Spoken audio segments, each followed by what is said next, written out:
Hey guys, thanks so much for coming. We see a lot of familiar faces. It's great to see you guys come out and supporting this. We really appreciate it. If you guys could like us on Facebook, follow us on Twitter, that would be incredible. And I'm not going to waste any of our speakers' time, so I'm going to go ahead and introduce Will Fortenberry. Where is Will? Oh, there you are. Wow. You're like right there. All right. Will has been showing a ton of interest in being man for the past several weeks, and we're really honored to have him on the team. He's a great friend and exceptional person running for VP, and I really enjoy getting to know him. I also have to make this joke. I stole this from Trey Gordner, but Will's designed all of our posters, and I think they look great. And I love to just imagine him sitting at his desk and slowly bringing the man and woman together until they're holding hands, and he gets a little giggle, and it's yes, it's done. Anyway, leave you with that. But yeah, thanks for coming, guys. Yeah. So that's not how it happened. But I didn't. Yeah, that would have been weird. Anyway, I have the extreme honor and privilege of introducing our first of two speakers tonight. His name is John Ludovina. He's a teaching pastor at Midtown Church, where I attend. He's a good friend of mine, really funny guy. He has one of the most prolific beards I've seen in a while. And so, yeah, without further ado, I'll go ahead and everyone give it up for Luda.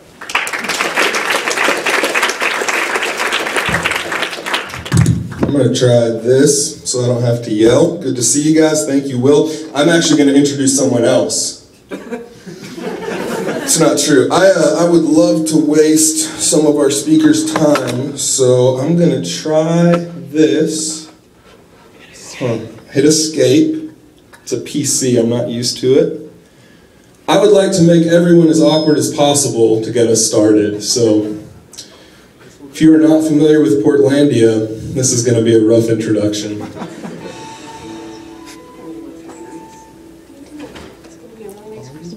Stockings on. Thank you for making one for me. Well, I've actually used those as shoes. Okay. My son is just coming by. Did I tell you that? It's cool. Okay. This is really good, by the way. It's this sort of unsweetened maple syrup. There he is. Bob. You want to say hi? Why are you going to say happy holidays? It's good to see you. Well, you had a child, Robert? Yeah, I had a baby 3 months ago. Did you ever see me something? I did. You didn't? I'm trying to go shopping. I gotta get something for Valerie. Can you just please watch the baby for a couple minutes? We're watching it right now. Yeah. You know you're going. By watching, I don't mean just physically watching it, like I'm going to leave. Always new information with you. Always some new spin on it. Why don't you get something here in our store for Valerie? There's nothing here for Valerie. You want this vagina pillow? I don't want that vagina pillow. We have so many. 13 vagina pillows. My entire bed looks like a bunch of women exploding on it. That's one room. So there's other rooms in the house that you can just give each other vagina pillows every Christmas. I don't need a vagina pillow. No one does. And especially for the little one. The little one's not need a vagina pillow. He doesn't need that. We don't want to know the gender of the baby. We don't want to know the sex, and you know that. I don't know your gender. I don't know Candace's. I don't know your... You don't know my gender? I don't. Do I look like a woman? I don't know what a woman looks like. Do you? I just feel like I'm good at recognizing a woman when I see one. What are you? You're a detective, a gender detective? No, I'm just lifting up skirts and pulling down pants and just getting in there with your magnifying glass. I didn't even consider your gender. I know, you still didn't. I've accepted it now. I accept you're a man. I accept you have a penis. That doesn't mean it's going to stay that way. Excuse me? Because we can discuss our whole family history right now if you want. I don't think that would be appropriate. That's your father talking. That is your disgusting father. Sorry, I don't know why you're mad. I raised. All right. Well, I like that the quietness of it really added to the awkwardness. So, full screen. There we go. All right. Well, like I said earlier, my name is John Ludovina. I'm a teaching pastor at Midtown. It's really good to be with you guys tonight. Thank you so much for having me. I'll go ahead and hide nothing right up front. My personal worldview is that a knowable, personable God, specifically the Christian God, the Judeo-Christian God, created everything in this world, including you and me and the air that we are breathing. He is not a clockworker God who is far away, leaving us just to try to figure stuff out on our own. He is personally involved in every one of our lives, whether you know it or not. He is in the air we are breathing right now. Should I do something different with that? We'll do the best we can. And regardless of that fact, here's my hope is Jesus. And so I just don't want to do any cloak and mirrors. I don't want to do any hidden agenda type of stuff with you. My ultimate hope for you is that you would, with a beautiful, collegiate, open mind, search everything that you want to search, research everything that you want to research, and at the end of it all find that Jesus' explanation of this world is the best, most beautiful, most helpful explanation possible. With that said, the gospel is not specifically what I've been commissioned to talk about tonight, and I know that probably, hopefully, many of you in the room do not share any of the worldview or beliefs that I have just discussed. I would imagine that many of you don't believe in the same God that I believe in. And so what I'm going to do is I'm going to do something uncomfortable for me, and as we've already started, probably uncomfortable for all of us. I'm going to attempt to make all of my arguments about gender tonight specifically from a philosophical point of view. I'm not going to make my arguments from a Bible that many of you don't believe is relevant or a very worthwhile document at all. Would it be better for me to not use this squeaky mic? Sure. Cool. We'll do that. So that's what we're going to try to do. When you're talking about a social issue like the issue of gender, we are talking about something that is unimaginably huge. And specifically, I am kind of trying to address the issue of gender disillusion and gender deconstruction that is happening in our culture actively as we speak. By the end of this 20 minutes, which will be very rushed, I'm going to try to answer the question, what is masculinity and what is femininity? But we're going to get there literally like right at the last breath of where we get. Let me just kind of try to set up culturally what I see, okay? What I see for people in our culture is a spectrum, a continuum, with down here at one end of the spectrum, you've got what I like to call the psycho-fundamentalists. Psycho-fundamentalists generally view incredibly everything in the world as black and white, and specifically gender as black and white gender roles. Specifically for you ladies, you don't fare so well with the psycho-fundamentalists. They generally want you to be pregnant, barefoot, naked in a kitchen, making babies and food for them, okay? That tends to be what's going on down here with the fundamentalists. At the other end of the spectrum, you tend to get more of a liberal, progressive mindset that says, growingly, gender does not exist. All we have is equality, and gender should be ignored, deconstructed, dissolved completely, not looked at all. I would like to fall somewhere here in the middle so that people at both ends, everybody hates me. It's going to be really fun. Here is my basic foundational claim for us tonight, and some of us aren't going to like it, and that's okay. I like you. My basic foundational claim is that male and female can and do exist as different and equal entities. That male and female are equal in their nature, equal in their value, and yet they are different, and there are differences between them. For some of you, you're like, duh. For some of you, you're like, I've got a professor, and that's okay. Here's the thing about that. We don't like that concept of different and equal, and I'll tell you why we don't like it. We don't like it because of separate but equal. Because what happened in our culture is we used this phrase, separate but equal, and what it was we'll use the word separate and it's going to be a ruse. The equality issue was a ruse. We're going to keep things separate so that we can keep inequality alive and brewing. This is why we love movies like The Help. We love it because it exposes the lie and the ruse, the farce that was separate but equal. I do not think that is the same issue that we've got going on with gender. And what tends to happen is that human culture moves like a pendulum. It's like when you're driving down the road, you hit the rumble strips on one side, you overcorrect, and you steer into the K-rails. And so what I believe has happened largely as a result of separate but equal is we have overcorrected the car, and we have said difference always equals unequal. Different always equals inequality. And I believe that that's an overcorrection at a minimum. Really beyond that, I believe that that is a rampantly foolish statement. I'll try to argue with you like this. If you were to run over to Lowe's tonight and purchase a hammer for $4.99, and you were also to purchase a screwdriver for $4.99, are those two items equal in value?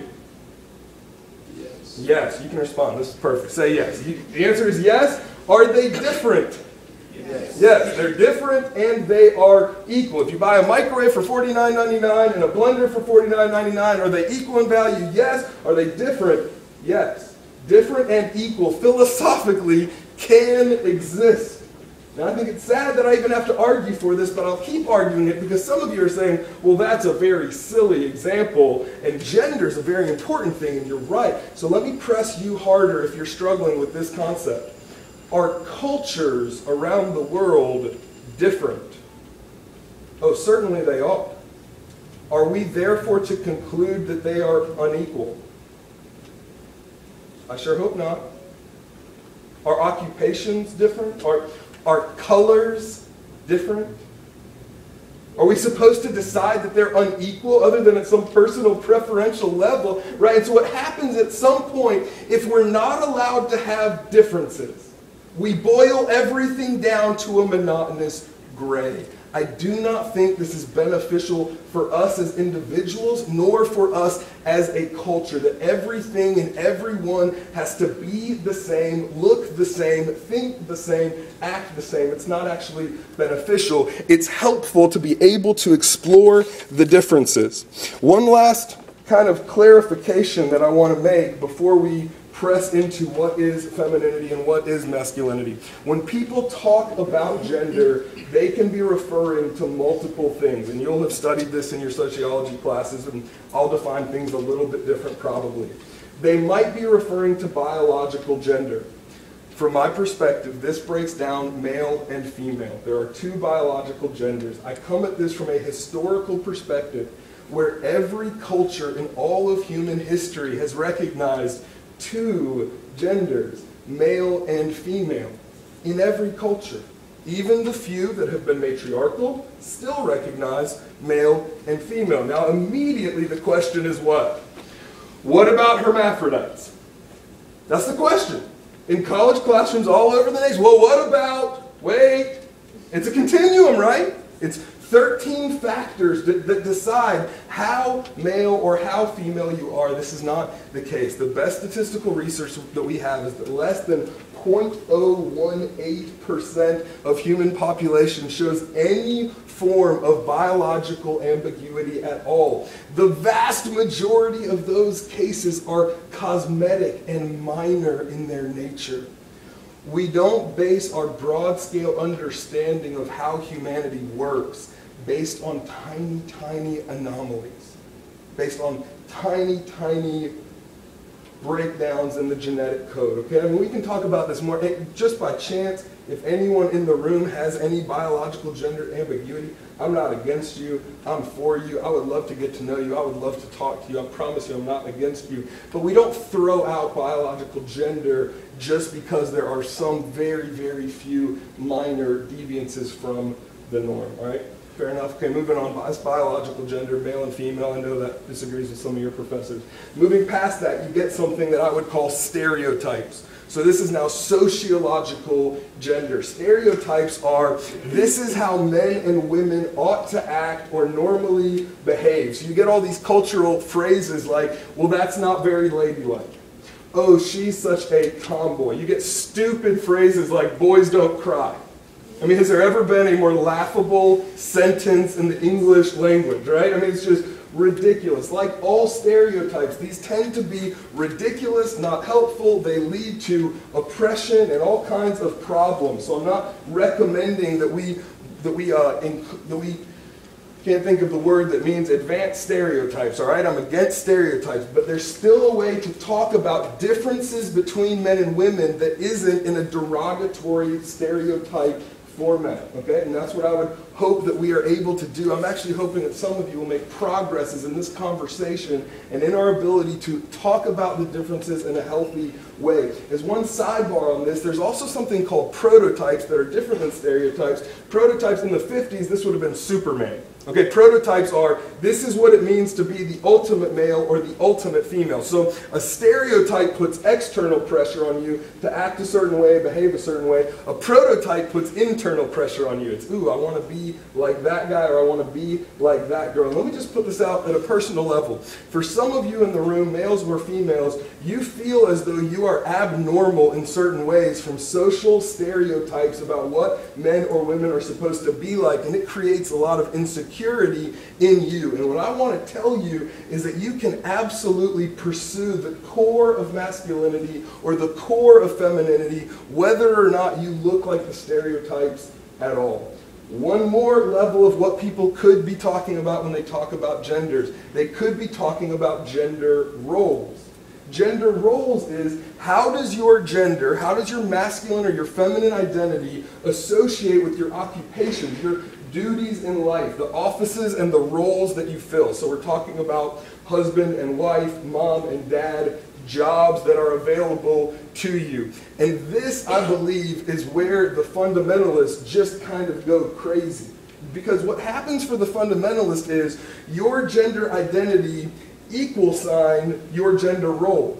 And I don't think that's true at all. I don't think that as humans in general, we are not defined. Our identity is not primarily defined by what we do. Who you are is who you are regardless of what you do. Before what you do, it causes and flows out in what you do. And what has happened is, I believe the liberals at the other end of the spectrum have pressed back hard against the fundamentalists, and they've said, I don't want to be boxed into your cookie cutter social gender roles for me. I can be free to do whatever I'd like. And in general, I tend to agree in a lot of ways. I don't think you need to be constrained to certain gender roles. I don't think that only men can be CEOs or presidents or anything else for that matter in a general form when we get to gender roles. And still, I think the possibility exists for a real core masculine and feminine identity to exist that are different from each other and still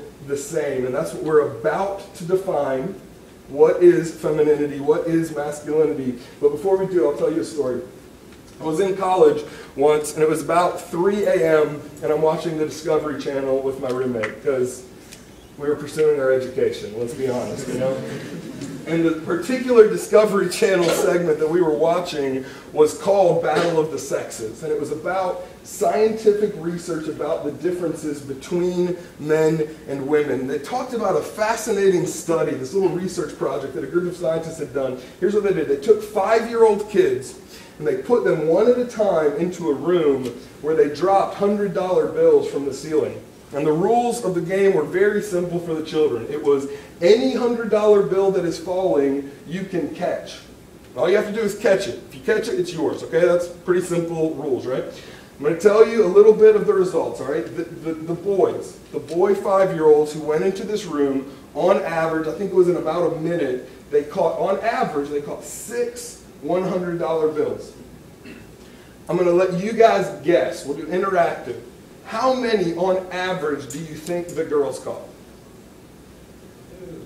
2? 8? One of you doesn't hate women, all right? It's a joke. It's a joke. Any other guesses? Any other guesses? 2 and 8, everyone's nervous now. He's going to make fun of me. On average, the 5-year-old girls caught 0. I don't bring the example up to be mean or derogatory.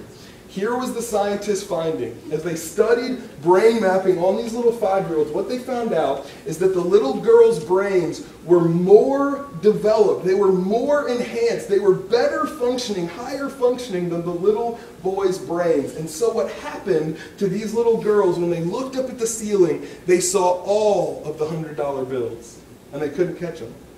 For the little simple-minded, dare I say stupid boys, it was like, there's one, I caught it. And here's another one, and I caught it too. And 6 of them, I got 6, right? And so it's like, scientifically speaking, we see differences. Now, overall, we see a lot more overlap. The Venn diagram between men and women, it overlaps a lot, but there are differences, and it's healthy for us to understand what those differences are. So let me take a stab at what I believe to be the core of masculinity and the core of femininity. Here we go. Masculinity, at its core, the root identity of being masculine, means to take responsibility for yourself and for those around you. To take responsibility for yourself and those around you. And some of you will say, well, how do you come to that? I don't know if I agree with that. Here's how I know that we all agree with that at least a little bit. Anytime we see a man failing to do this, we know it's wrong. Something in us wells up and says, ah! Anytime a husband fails to take responsibility for a wife, a dad fails to take responsibility for his kids, something in us wells up and says, wrong. Let me step on some toes. Anytime a college male takes that free education his parents are giving him and sits around playing Xbox all day long, there's something in us that says, wrong. Wrong. You are missing out on the core of what it means to be masculine. And I would argue that a fair amount of feminism was a reactionary movement to evil, wicked men who abdicated their responsibility, who used their power to oppress, to step on, to harm women, to treat them as lesser thans. And I certainly don't want that for my wife, and I certainly don't want that for my daughter. But I also don't think that feminism that says the advancement of women at all costs, even at the cost of us having masculinity and femininity, I don't think this is helpful for our culture. Really, here's what I hope the next philosophical movement for us is. I hope that feminism is replaced by non-suck dudism. I've patented that. You cannot steal it, right? Gentlemen who serve, love, honor, cherish women, empower women, treat them as equals, love them, go out of their way to protect, provide for, care for, and take responsibility for themselves and for others. The core identity of masculinity. On the flip side, what do I believe the core identity of femininity is? And I'll be honest, I'm not as much of an expert on this one, okay? I believe that the core of femininity is to nurture stability in yourself and those around you, no matter what role you find yourself in. Like the little girls who looked up and saw all of the $100 bills, what I tend to see, as a general rule, definitely not in every specific instance, is that women tend to be able to see the big picture and see how everything's related and how everything affects everything else. And when men and women work together in that regard, I think it's a beautiful thing. So ladies, go be a CEO, go be president, and you can do it without having to become masculine on your path. You can do it in a specifically feminine, beautiful way without sacrificing your gender identity. I believe the two work best together. How am I doing on time? Okay, I'm going to just wrap up with one last illustration, because I know, and listen, I really do like you guys, and I love you, and I know that some of you are just struggling with all of this, and so I'm just going to throw one little seed, one little brain bomb, truth great thing into your head, and I hope that it goes crazy later, okay? In our culture, growingly, the only stories that we like are the stories of liberation from an oppressive force. As we see this in our movies, I'm old, so this is Braveheart, this is Gladiator, newer, this is Hunger Games, right? This is Slumdog Millionaire, we see it in our music. I was born this way, get up off me, okay, right? We see rising up against some kind of oppressive, don't you put your oppressive rules on me, keep that off of me. We see it in our politics, we see it in our nation's history of independence. Okay, and so here's what happens. This is the illustration. It's one of my favorites. It's stuck in my brain for a long time. I saw a guy presenting to a room one time, and he had a small little goldfish in a bowl. And he looked out at the crowd and he said, "Is this goldfish free?" What did the crowd say? No. No, because we love freedom and we love liberation. So he took a little net and he took the goldfish out and he came over here and he put it into a much larger bowl. And he said, "Is the goldfish free now?" What did the crowd say? No. So he took a little net and he carried it over to a floor and he put it in like a 100-gallon aquarium tank. I mean, the big old nice rocks and plants and everything. Is the goldfish free? No. So he scooped the goldfish out and he put it on the stage. And he said, "Is the goldfish free now?" And the goldfish flopped around until it died. And it was awkward. And here's why I bring it up. Because we love liberation from oppression. And at some point, we become slaves to our own desire for liberation and our own definitions of liberation. And the reality is that rules and boundaries are helpful in every avenue of life. They're helpful in traffic. Go to a nation without traffic rules. It is worse. It's worse. They're helpful in relationships. They're helpful in jobs. They're helpful in sports. It's helpful in understanding our gender identity. I think that's it for my time. Thank you guys so much for listening.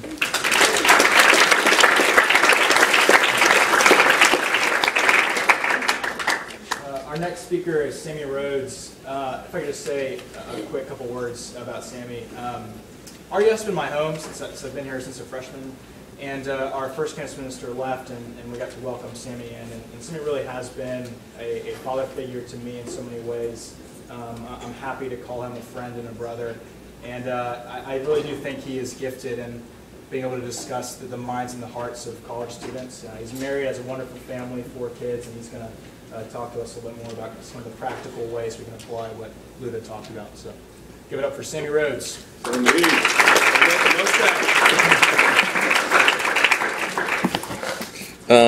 Yeah, hey guys, my name is Sammy Rhodes, and I am the RUF campus minister here at USC. Thanks that was too kind. I appreciate that.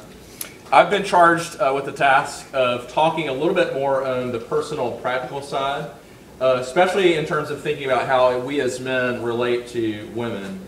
And so that's what I want to do together tonight. But to start, I want to talk about a little bit about a story that has to do with my marriage. So I've been married for 9 years. Going on 10.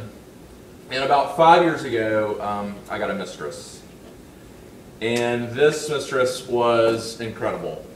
Sleek, sexy, dare I say. Did everything I could have asked for, never said no.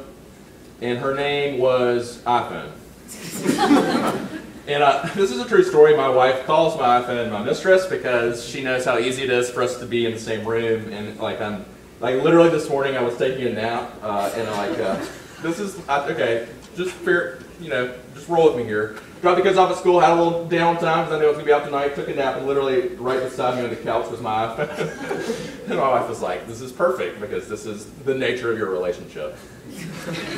And so here's kind of why do I say that? Here's what I want to talk about and what I think has personally been helpful for me, and I think will be practically helpful for you. Is that when I think about that, it's sort of a joke, but it's kind of not. There is a guy named Jonathan Franzen who's one of my absolute favorite authors, and I want to read to you. He wrote this. It's one of the best articles I've written or I've read in the last 3 years, and it was called "Technology Provides." It was in the New York Times, and it was called "Technology Provides an Alternative to Love." And here's what he says about this idea that the tendency for you and us as guys is that instead of cherishing women as persons to be cherished, we treat them as products to be consumed. And here's what he said, just listen to it. He said, "Let me toss out the idea that as our markets discover and respond to what consumers most want, our technology has become extremely adept at creating products that correspond to our fantasy ideal of an erotic relationship, in which the beloved object asks for nothing and gives everything, instantly, and makes us feel all-powerful, and this is fascinating, and doesn't throw terrible scenes when it's replaced by an even sexier object and is consigned to a drawer. To speak more generally, the ultimate goal of technology is to replace a natural world that's indifferent to our wishes, a world of hurricanes and hardships and breakable hearts, a world of resistance, with a world so responsive to our wishes as to be effectively a mere extension of the self.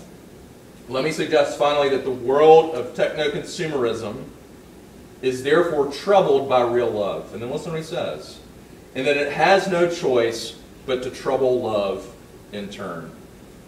So what is he saying? He's saying that this idea is that instead of, that the tendency for you and I as men is to treat women as products to be consumed instead of persons to be cherished. And that's what I want to talk about for a little bit tonight, those two things. First, that's what we do, that we treat women as men. I'm speaking to the men most likely tonight, but I hope as a woman, as you're here, I hope the way you process this is thinking, yes, maybe you cry a little bit that this has happened, but ultimately my goal for you is to be thinking about not settling for a man who does this. So first I want to talk about how this idea that we as men have treated women as products, and then lastly I want to talk about how we, I think, should and can begin to treat women as persons to be cherished. So first, think with me for a second about how we treat women as products to be consumed. Here's the first thing. This is how we do it, is that we treat women selfishly, and we do it in 3 ways. Here's the first. We do it by taking out our anger on them. This is the first way that we do it. We take our anger out in them. It's interesting, I don't know if you watched the Grammys or not, but it's fascinating to me to see Rihanna and Chris Brown. What's interesting to me is that over and over and over again that we've seen that is like with lots of evidence Chris Brown has been abusive toward her. Like physically. Like some of you have experienced abuse verbally, emotionally, it's still abuse. But she's experienced abuse physically, and yet our culture is so interesting. Like there he is, like if you were watching the performance at all, Rihanna did her thing, and it was pretty amazing, and then they panned to Chris Brown, and it's like, why are you here? Like, why are we okay with this? And I think we're okay with this as a culture because this is such the norm. That how many times, like as when I graduated college, I was here from 98 to 02, how many times did I see guys, boyfriends, just being absolute jerks and control freaks? How many times did I myself enter into that controlling, like, you only do what I ask you to do, don't dare to leave me at this party, and sort of taking out anger on the women around us. So that's the first way we do it. The second way we do it is we take out our insecurity. As men, our tendency is to take out our insecurity on you as women. How do we do that? This is, I don't know if you watch, I'm a Netflix freak, and I watch, can I say that? I just did. I literally watch show after show after show, and one of the shows I've been working my way through is How I Met Your Mother. And Barney Stinson. Barney Stinson is one of the most fascinating characters to me. And he is because he's the quintessential guy that when I think about taking insecurity out in women, he's that guy. He's sort of got the bro code, he's always talking about suiting up. You know, and what he does, though, is fascinating. If you kind of watch his character, is he thrives on being surrounded by beautiful women, by seducing beautiful women. But when you get to the core of who he is, he's a very lonely, hollow man. And he's taking his insecurity, he's building his identity around how many girls he can be with. And this is what you guys do. That oftentimes for guys, women become an accessory. Women become an accessory to make them feel good, to build up their ego. So first, take out our anger. Second, take out our insecurity. And the last thing that I think we do as guys is that we take out not only our anger and insecurity, but we actually take out our lust on them. This one's going to get a little awkward. That the reality is tomorrow is Valentine's Day. Thursday. You can tell I'm on top of it. Actually, I've always got the double whammy. My wife's birthday is on Wednesday, and then Valentine's. I've got the double whammy every year.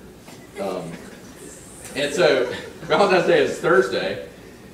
And but here's the reality for some of you guys.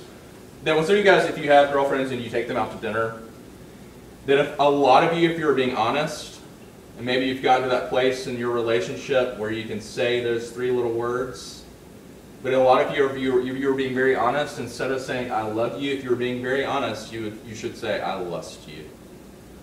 Because the reality is, that's the nature of your relationship. That you're not selfless in the way that you're loving them, but you're incredibly selfish. And this is the reality. This is why pornography is so incredibly pervasive, not only in our culture, but in our lives. And then that translates into the way that we do relationships with one another. That guys, it's so cliche to say, but there's so much truth in saying that so much of the time guys are really after one thing. And so we take our anger out on them, we take our insecurity out on them, and we take our lust out on them. So what do we do with it? Because I hope as you hear that, as guys, you can say, yeah, I've done that. I've been selfish. And I hope as girls, you can say, yeah, I've experienced that. And I'm worth more.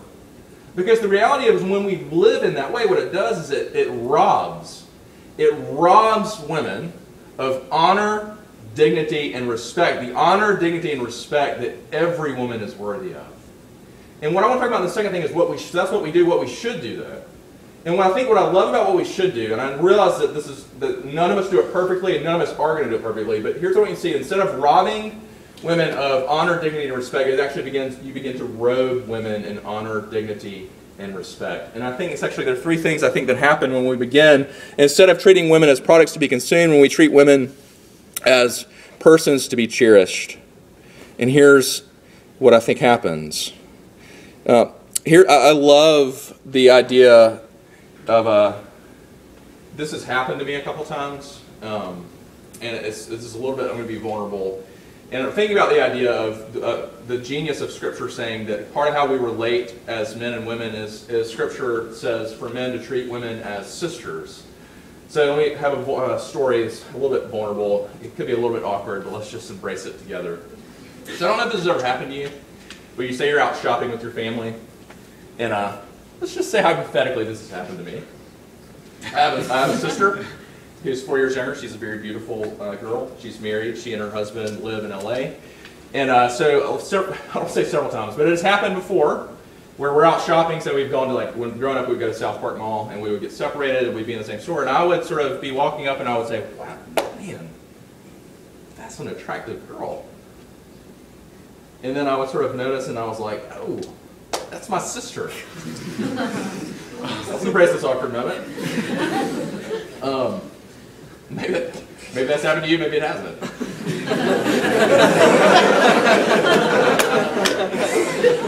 Probably hasn't. This is probably being recorded. That's okay. That's okay. I'm comfortable with who I am. Here's the reality. Why is it so awkward? Because it's my sister, right? Because, like, we're related. I know her story. Here's my point. She's more, though. She's more than looks to me. And that's why I think Scripture is genius when Paul literally says in one of his letters that this is how that men are called to relate to women, is to treat them as sisters. And I think it's genius because what he's essentially saying is what I just said, this idea that they're more than looks. They have inherent value and worth and dignity. This is why I love, in the last couple of years, Crazy Stupid Love with Ryan Gosling. Who's just amazing in himself. You can say that as a guy. And Emma Stone. And that's, to me, though, was part of what the heart of that movie is about. Is here you have Ryan Gosling, and he's this womanizer, and then he meets Emma Stone, her character. And not only, on the one hand, she demands to be treated with respect, right? Like, that's part of the takeaway, is like she demands him to treat her well. But the other part of it is that it's very personal. She is one of his best friend's daughters, and it's a game changer for him. And I think, so my question though is, what would happen if we had a change in the way that we relate? And I think three things would actually happen. And here's the first. And this is, I want to come to give you a vision. If you began as a guy to relate differently, to treat women not as a product to be consumed, but a person to be cherished, first, it would transform the way that you talk to women. It would absolutely transform the way you talk to women. Why? Because you would lose your agenda. And because you would genuinely become interested in knowing them as a person. And you would want to know about their hopes, and you would want to know about their dreams, and you would want to know about their disappointments and their scars, and you would want to know their story. Because the agenda is off the table, and you are genuinely relating to them as a person, and you want to know them. It absolutely would be a game changer. The second thing I think it transforms is it transforms the way you treat women. If you began to live this out, a lot of things would happen. You would be way more honest about your motives. You wouldn't be the guy that leads girls on. You wouldn't be the guy who's a little bit flirty. Guys love to, like, be incredibly flirty, but be like pretend like they don't know what's happening. Like, that's a lot of you. You're like, I wasn't flirting. Yeah, you were. You would be honest with yourself. You would be incredibly just forthright when you were wrong. You'd be quick to admit it. And the last thing I think it would transform is it transforms the way that you touch women. The idea for me is very helpful is the difference between lustful touch and loving touch. Lustful touch is always impulsive, it's always impatient, and it's always selfishly driven. And it always takes life away. Loving touch is the exact opposite. It's always incredibly intentional, it's always incredibly patient, and it's always incredibly selfless. It's selflessly driven, and it gives life. And if you just live and you work out what that looks like, but the idea, I think, is if we're talking about sort of moving from being selfish in the way that we relate to being selfless, this is huge.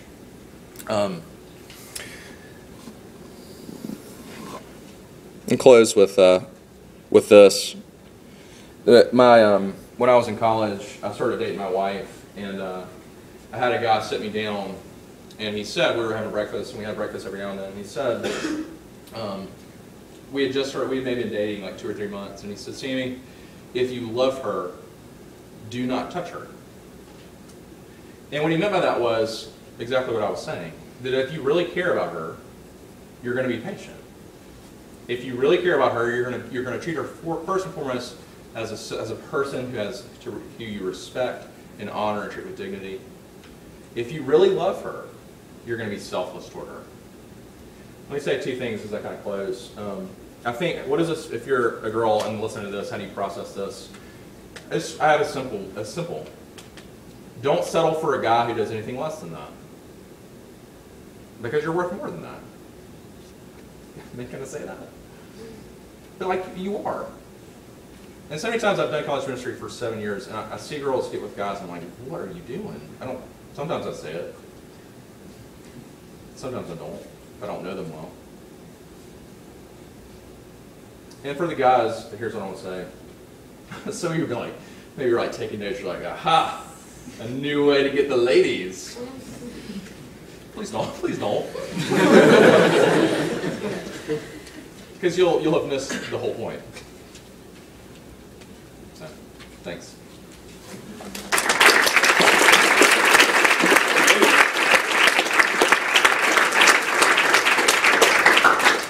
We're going to open up the floor for questions for about 5 or 10 minutes.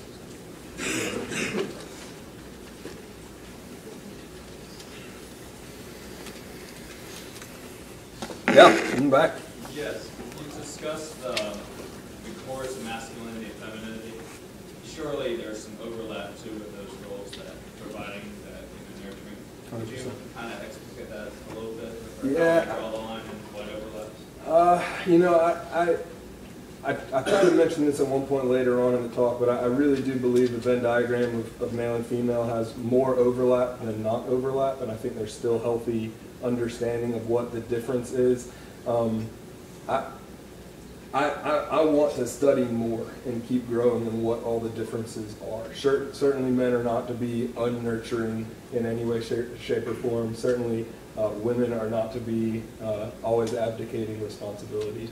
But I think it has less to do with the core of what it means to be a woman, that they are taking responsibility. I think it has less to do with the core of what it means to be a man, that they are nurturing relationships and healthy stability and peace.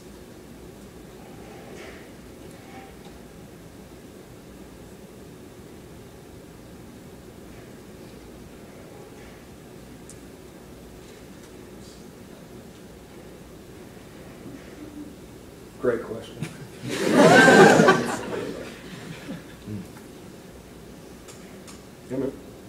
So you guys talked a little bit about, down the road and your wives and everything. How does this aspect change the dating game for where a lot of us are right now, getting close to Valentine's?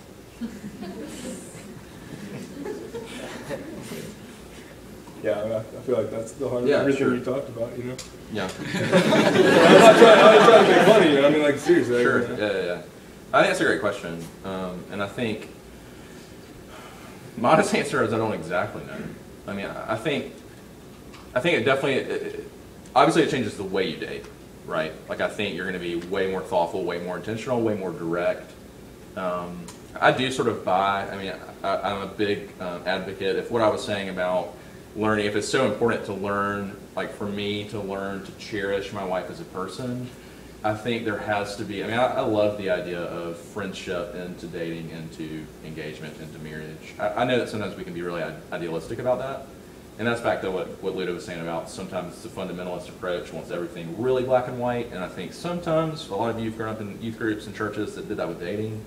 You know, for me as a Christian, I think the Bible speaks to the way that I treat women. It doesn't directly speak to the way I date. But, you know, in my group, like, you know, I've done Human Century for 7 years. In my group, I've seen two things. I see sometimes a culture where dating's way too casual, and it sort of is like, you know, just there's not much thought to it. It's sort of too romantic. There's a lot of romance idols going on. You're familiar with that language. But on the other hand, I've seen it in groups where it's like, if a guy asks a girl to coffee, it's like they're going to get married. And I'm like, oh, I don't want that either. There's got to be room for like friendship to blossom. So I like what Luda's saying about middle ground. But I know practically I don't know if that's helpful. I mean, I think if I was a guy, if you're my son, I want to say find a girl that like you would want to have kids with. Like you would want to marry, and ask her out and see how it goes. And then know though, if you're like you know, she's not, for me as a Christian, like, and I know a lot of you are, like, she's never going to be Jesus. So you put that pressure on her, of course it's going to, you know, flame out. And I see a lot of guys do that, and I did that in college, and it flamed out. And the Lord was very gracious to me. But I was like, I'm going to marry this girl. That was like I was saying, I'm going to marry this girl. It was like it didn't work out, and I was crushed and depressed. And you did that too, huh? Pretty common story. But I don't know if that helps or not. Yeah, maybe two things I would throw out there. Just at Midtown, I'll just be more pastorally. What we recommend and encourage as you are dating is to take it very slow. And if you could make a chart of it, if the intimacy level of marriage is up here, and I don't just mean physical, I mean emotional, I mean spiritual, I mean relational intimacy, all of it, and the intimacy level of dating ought to be here. What it seems like most people do is, let's act like we're just like right here. I mean, like it's almost like we're married, and that's more fun, right? And it's not. Like, it's painful. It rips people apart. It really does a lot of damage to souls and causes a lot of scars. And so we encourage people, let's keep the intimacy low. Let a friendship build and develop, and then really when engagement hits, let it start to tick up some, and then let marriage be a big jump. Like, it's better for marriage to be a big jump, and that's not something that our culture has a lot of understanding on. It's like the practice marriage thing. We think it should help, and it's not helping. Like, it's not helping us have healthier marriages. It's not help, because what you're doing is you're robbing intimacy without foundation of commitment. And so those things actually are designed to move together. The other thing that I would just say, specifically guys, so much of our culture is driven by the visual, by what girls look like. And the way one of our pastors say it is, if you marry a girl for her looks, she will get uglier every year the whole time you're married. If you marry a girl for her friendship, she will get prettier every year. If the foundation is friendship, and the looks aren't the primary thing driving you, that friendship will really fuel the beauty you see in her. And if it's the other way around, it goes bad. And that probably works the other way as well. As a general rule, girls aren't. Y'all are just smarter. You're not quite as driven most of the time. Not all the time, but most of the time. Any other questions? Yeah. Sammy, what in your life experience prompted you to have that viewpoint on how you now look at women? Yeah, that's a great question. A lot of failing. I mean, like when I talked about the two, what we do, what we should do. I don't want to be like, I'm a pastor. It's great, but I did a lot of that. And I mentioned the girl. We laughed about the girlfriend thing, but that was a lot of failure in that area. So that was a big part of it, is doing that with a relationship in late high school, early college. And then even with my wife, like, I mean, it's still, like, I don't want to paint the picture like, oh yeah, man, I'm like way over here now. No, I mean, like, I just shared with you the story of, like, napping with my iPhone and, like, letting my wife do all of the household stuff. Like, that's still a struggle for me.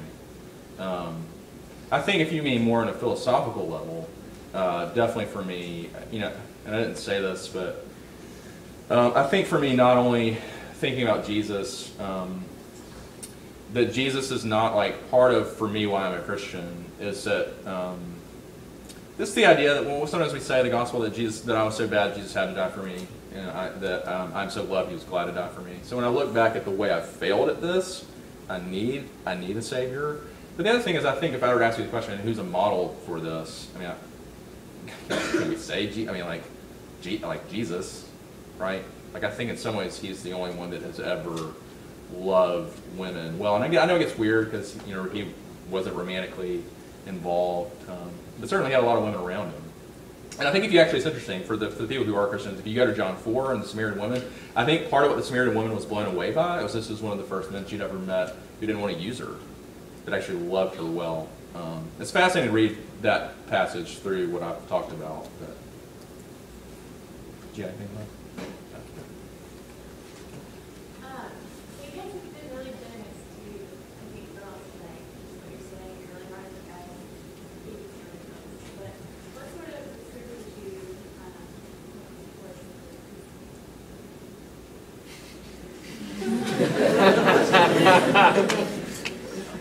I think that's for a different lecture series.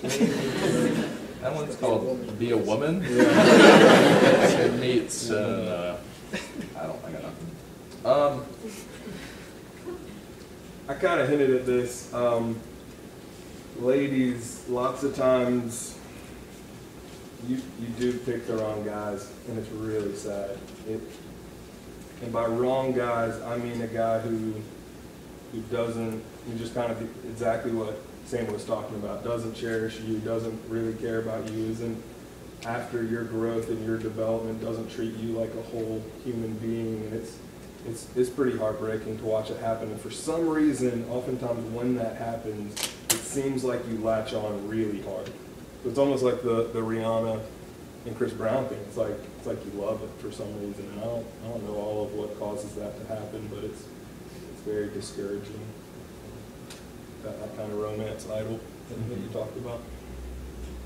Yeah, and I totally agree with that. And I think it happens in two ways. I think guys aren't dumb about the way that guys know how to manipulate, and girls are. You're not dumb either. Like, you sort of know how to take advantage. Like I see over and over again, and this can be done in sort of wild ways and in Pride and Prejudice ways. But the wild way is sort of, we kind of know what each other's wants, and what we're going to do, we're going to have this unhealthy relationship where we're going to use each other. And it's not, guys, it is fair to say that it isn't only guys that use girls use guys too. There sometimes can be issues of security. Sometimes it's just not, in the same way that it can be nice to take out, guys can take out insecurities in girls can do the same thing. Who of us? I am an emotional woman in my marriage, my wife will say. I can't say us. Then in the same, sometimes you will, it's nice to have a guy that will pay for things. It's nice to have a guy that will give you attention and will, you can text your deepest sadness to at 3 in the morning and they'll come hang out and snuggle. That happens, right? And so I think that's part of what drives, that's how sometimes I see girls end up with the wrong guy. Sure. And but that is back to Lou's point, that sometimes that can't, especially if a woman has not been cherished by her father or by the men around her, that is very, very often the case. And a lot for, just speaking really personally, for a lot of you ladies, that is the case. You haven't had, the men who have been in your life have not cherished you, and therefore you settle. And it is sad, because you are worth more. How, as women, what kind of advice can you give us so that we can help the men in our life be better men? Yeah, I get to do a lot of weddings, and so a lot of times I get to do, I'll preach in Ephesians 5 and sort of the whole, and the part, it's always fun to do because as soon as you do the whole submission thing, it just people immediately perk up. It's what is he going to say? But I've always loved the way one guy put submission, and whatever you think about that, I'd love the dialogue, because I realize that can be a very offensive idea. But the way that this guy put it one time, that I think is actually the idea that Paul is after in Scripture, is that submission is empowering someone to take responsibility for you. That's just a way better way to say it. If the core of masculinity is for men to take responsibility, and I think we would say, like, even in film, like, did y'all ever see, we talking about Hunger Games, did you see Jennifer Lawrence and Winter's Bone? I can't even say the name of that movie. I just can't. I just can't do it. And so, but the idea of that movie is like, no, none of the men are taking responsibility for her. And so she has to take responsibility for herself. So I think there's a sense in which, and when you hear, I think, as a woman, you know, as you hear the idea of the men taking responsibility, there's something about that that resonates with you, I think. But I don't know how you do that as a non-married person, per se. Sure. I don't know if you have thoughts. Well, one thing that maybe even ties to your question, even back to your question, I was thinking about if the core of femininity is nurturing stability in yourself and in those around you, then all of the ways that you tend to nurture instability and franticness and panic in yourself and in those around you is going to do the opposite. I think in a marriage context, that generally looks like what the scripture is going to refer to as a nagging wife who's trying to berate her husband into leading, and it just never works. Like, you can't force that. He has to step up. Like, it's the nature of leadership and the nature of taking responsibility. And I think at your level, as singles in college, I have seen God use very few things to help men grow like an honest woman. Like just a lady who will look him in the face and be honest. So when he says, let's go get coffee, no. And I'll absolutely tell you why, because I actually care about you. And it's not mean, it's you are not at all what I'm looking for in a husband. So no, I'm not going to waste your time or mine. And I'm telling you, he is going to hear what you say next. Whatever you say, he's going to hear it. Like, it's going to lodge so deep down in his soul. I mean, he'll be thinking about it 20 years from now, and it'll be awesome. This is a dumb example. One of my best friends in college who was a girl, and rules about that, but I was not asking her on a date, but I just remember one time where I said some stupid off-color joke. I think it was about a gender issue, and she looked at me and she said, I do not know why you let that kind of filth come out of your mouth. And I knew she loved me. I mean, she was a good friend. She's like a sister to me, honestly. And I still think about it sometimes. I still think about that honest critique of me. And it came out of love, it came out of grace, but she was willing to be honest. And I think when you withhold because you're trying to be nice, Southern plus, if you're a Christian, I mean, you're just in trouble, right? We just think we're supposed to be so polite, and it doesn't help anybody. It just doesn't help anybody like honesty does. And there's room for politeness and kindness, but honesty is really, really helpful. I think we're out of time. But, yeah. Guys, thanks so much again for coming. Let's get a round of applause for you again.